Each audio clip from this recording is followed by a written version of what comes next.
안녕하세요. DK 스튜디오 김경열입니다. 오늘은 알파7, M3, R3 그리고 S2의 저조도 고감도 영상을 비교해 보겠습니다.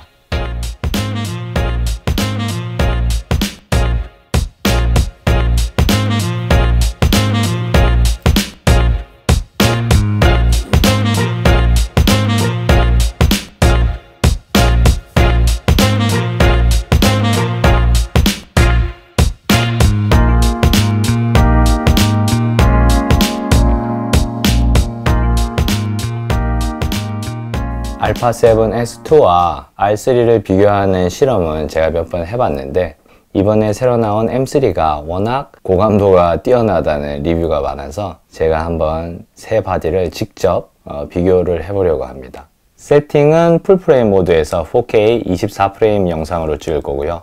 불빛은 지난번 실험과 마찬가지로 제가 가지고 있는 이 스마트폰 갤럭시 S8 플러스의 LED 조명만 3m 거리에서, 아마 3m보다는 조금 더 될 것 같고 3.5m 정도 거리에서 비춰줄 겁니다.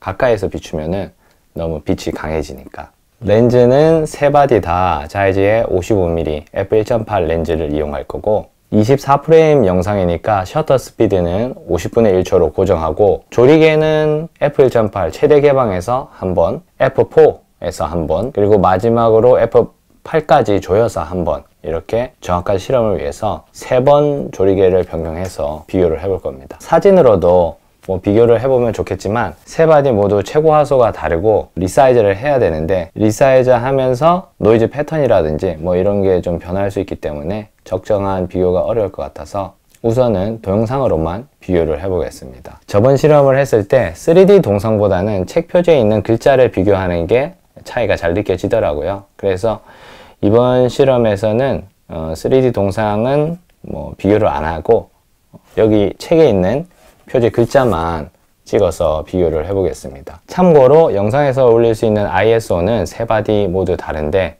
가장 낮은 R3에 32,000까지 우선 올려서 세 바디를 비교를 해보고 그 다음에 M3에 102,400인가?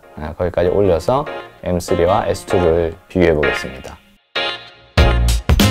셔터 스피드 50분의 1, 조리개 f1.8, 왼쪽부터 R3, M3, S2의 순서입니다. 현재 ISO는 오토고요. ISO 100부터 시작해서 올려보겠습니다.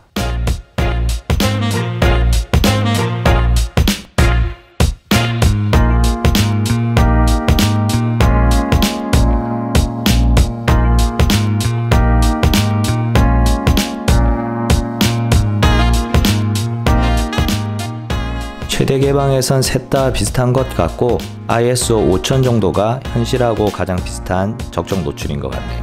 ISO 10,000 넘어가면선 셋 다 확실히 노출 오버 상태로 보입니다.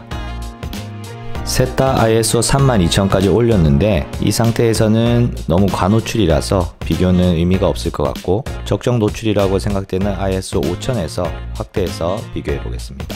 2배 확대했을 때는 크게 차이는 느껴지지 않는데 4배 확대를 하니까 R3에서 노이즈가 약간 많은 것을 확인할 수 있습니다.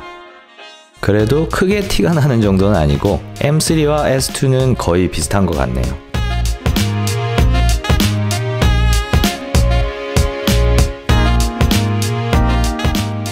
그 다음 조리개를 4로 조였습니다. 현재 오토 상태고요. 100부터 다시 올려보겠습니다.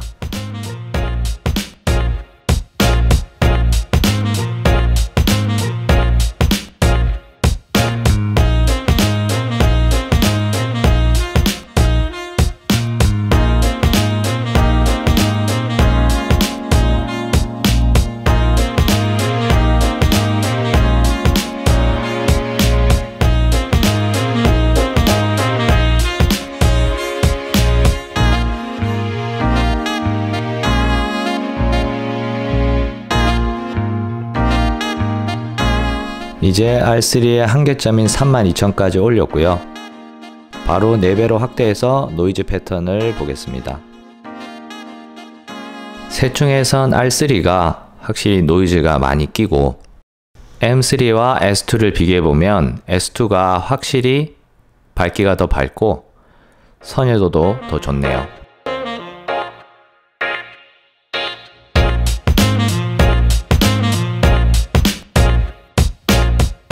M3와 S2는 ISO를 계속 올려보겠습니다.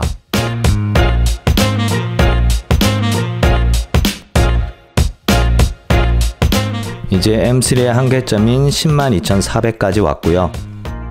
4배 확대해보면 이런 느낌인데, S2는 현재도 노출 오버 상태라서 여기서 ISO를 더 올리는 건 의미가 없어 보이고요. F4 실험은 여기서 종료하고 F8로 넘어가겠습니다. 마지막으로 조리개를 8까지 조여서 실험해 보겠습니다. 지금은 오토 상태인데 S2가 다른 두 개에 비해선 많이 밝아 보이네요. ISO 100부터 올려보겠습니다.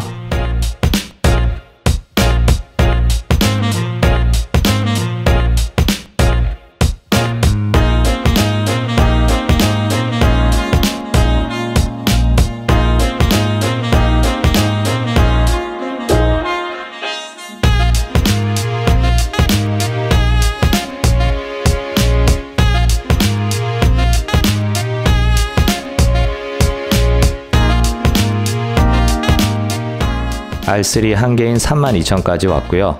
4배 확대해보면 R3는 확실히 노이즈가 심하게 많이 끼고, M3와 S2는 노이즈는 비슷한데 S2가 화면이 훨씬 밝네요.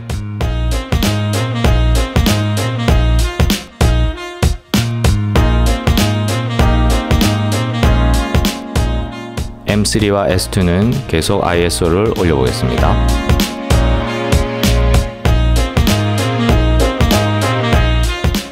M3의 한계점인 102,400까지 올렸고요. 4배 확대해보면 이런 느낌입니다.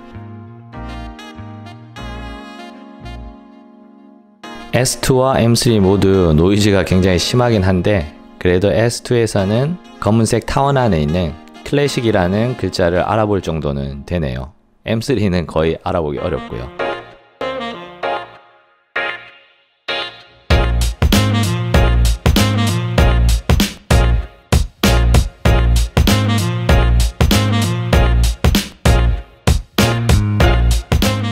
마지막으로 S2는 409,600까지 끝까지 올려보겠습니다.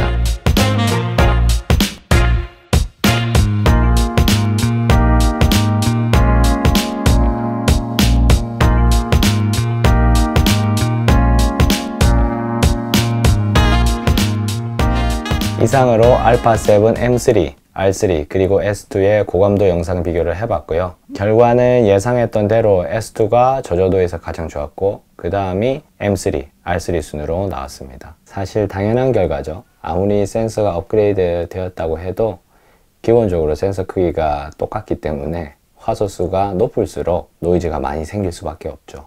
다만 그 차이는 3세대 넘어와서는 S 시리즈하고 많이 좁혀진 것 같고, 특히 M3의 경우엔 실사용에선 S2와 거의 차이를 느끼기 어려울 정도로 저조도 촬영이 좋아졌습니다. 야간 촬영 때 보통 최대 개방으로 찍지 조리개를 막 조여서 찍는 사람은 별로 없잖아요. 그리고 보통은 조명이 좀 있는 곳에서 찍으니까 오늘 실험처럼 스마트폰 불빛보다 조명이 약한 곳에서 촬영을 할 일도 거의 없죠. 이건 카메라지 야간 투시경이 아니니까. 그래도 S2가 아직까지는 3세대 바디들보다 저조도 촬영에서 우위에 있다는 걸 오늘 실험을 통해서 확인을 했고요. 저도 야간 촬영 때 S2를 사용하면은 셔터 스피드 확보하기가 좀 편하다는 걸 언제나 느끼고 있기 때문에 S3가 나오기 전까지는 얘를 좀 버리기가 어렵네요. 그래도 가격도 떨어지기 전에 팔긴 팔아야 되는데, S3 이야기가 나와서 하는 말인데, S 시리즈가 3세대에서는 화소수를 좀 더 높여야 된다고 말씀하시는 분들이 있는데, 저는 사실 반대입니다. 화소수가 늘어나면은 고감도는 무조건 안 좋아지는 거니까, 사실 고감도만 좋아지면 화소수는 더 줄여도 상관이 없어요. 아니, 사실 1200만보다 더 작아지는 건 좀 그렇고, 요즘 스마트폰들도 다 1200만 화소니까 그냥 화소수 유지하면서 고감도는 R2에서 R3 넘어가면서 개선된 정도로만 좋아져도 저는 만족할 것 같아요. 사실 지금도 고감도가 S2보다 좋은 카메라는 없으니까. 그래도 3세대 넘어가면서 AF는 사실 좀 개선이 되어야 될 것 같고, 신형 배터리나 듀얼 슬롯은 당연히 넣어주겠죠. 문제는 영상에서 10비트 로그 촬영, 4K 60프레임 아니면 FHD 180프레임 촬영을 넣어주느냐인데, GH5에는 모두 기본적으로 들어가 있는 기능들이니까 사실 10비트 로그 촬영은 소니의 고급 캠코더 라인들 때문에 거의 넣어줄 가능성은 없을 것 같고요. 4K 60프레임이나 FHD 180프레임 촬영은 넣어주면 좋을 것 같은데 왠지 그것도 넣어주지 않을 것 같은 그런 예감이 들긴 하지만, M3에서 사회기종 카메라들을 팀킬 했듯이 S3에서는 캠코더 라인을 팀킬하기를 좀 기대를 해봅니다. 그럼 오늘 영상은 여기까지 하겠습니다. 오늘 영상이 도움이 되셨으면 좋아요와 구독 잊지 마시고요. 이렇게 끝까지 시청해 주셔서 감사합니다.